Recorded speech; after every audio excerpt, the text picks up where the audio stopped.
I do recommend molecular testing for patients with non-small cell lung cancer. This is especially true for patients with non-squamous histology, as there are mutations that are therapeutically targetable as well as potentially actionable.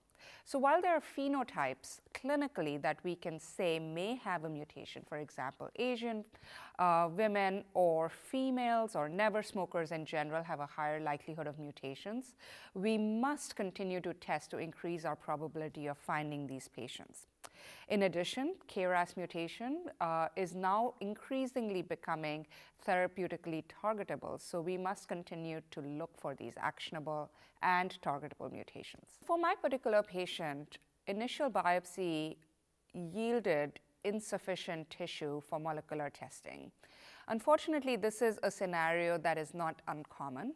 We find that about 25 to 35% of the times tissue biopsies are insufficient for molecular testing due to the quality or the quantity of DNA that's present in these samples. So at our center, we follow a protocol of reflex testing, and we complement it with the use of plasma-based testing at the discretion of medical oncologists.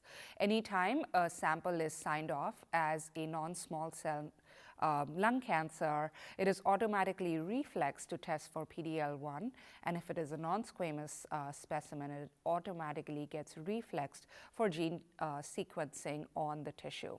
When we see the patient in medical oncology, if there is a high clinical suspicion for an actionable mutation, I will often send off plasma NGS to increase my yield. We have found that communication is key when we collaborate on the resulting process, especially as it relates to solid tumor gene sequencing. I will often communicate both with my proceduralist, who may be interventional radiologists or interventional pulmonologists, in terms of optimizing the yield of tissue.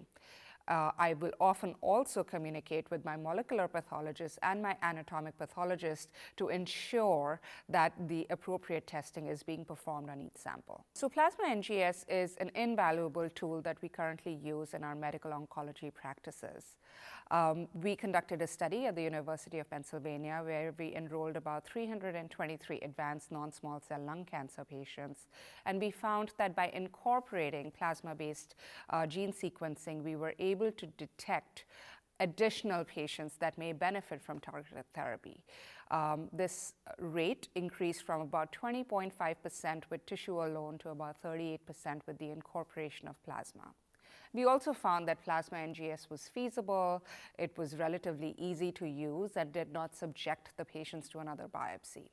I often say that if a mutation is found on plasma NGS, that we must act on it. However, the lack of a mutation doesn't mean that it is a true negative, as there may be cases and circumstances where patients may not be shedding enough circulating cell-free DNA.